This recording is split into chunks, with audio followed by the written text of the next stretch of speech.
Go find your basket of fruit and pick out an apple you think looks good. Now, using a sharp cutting knife, carefully cut the apple at a slight diagonal so that it slices right through the center of the apple core. While we're here, let's save 2 of the seeds because we'll be needing them later.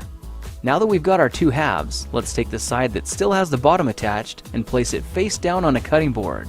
We'll need to place 2 butter knives perpendicular with the top and bottom of the apple. Now we can carefully cut down along one side of the apple core until the knife bottoms out on our makeshift spacers, then use the spacers as a guide to gently cut in from the side. When the 2 cuts meet, you'll have an apple wedge that pops right out. And while we're here, let's cut a piece from the other side the same way. Now our goal with these is to cut out 3 more L-shaped wedges about 1/4 inch thick. And this time, rather than cutting in sideways toward your fingers, try turning the piece over so you can cut downward and meet the first cut at the bottom. Now with a little wiggle, a new apple wedge should break free. If you repeat the process 2 more times, then stagger the pieces back together, the effect is a beautifully layered wing. Now just cut the other piece the same way and your swan's body should look like this.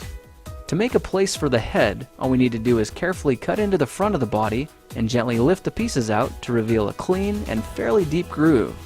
At this point, we can go ahead and grab the other half of the apple and place it between the butter knives like before, but this time we're just going to use them as spacers to cut an even slice off the bottom.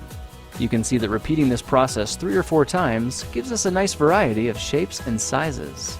Now look for a piece that resembles a heart that's been slightly flattened on top. All it takes to form the swan head is 3 strategic cuts with a knife. I made 1 angled cut to form the head, a horizontal cut to form the neck, and 1 slanted cut at the bottom for the base. Now you should be able to see how this is coming together, and to clean it up a bit, just use your knife to round off the sharp edges. All that's left now is to place the apple seeds where you think the eyes should go, then use the side of a butter knife to press them firmly into position. When both eyes look good, simply drop the neck into place, and you're done. You've just created a beautiful and decorative apple swan. I spritzed mine with a bit of lemon juice to help prevent it from turning brown, then put it on display to show off for our dinner guests later that night. If you try using different apples, you'll get a nice contrast of colors, and every bird will look a little bit different.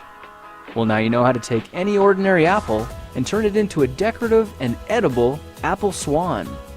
If you like this project, perhaps you'll like some of my others. Check them out at thekingofrandom.com.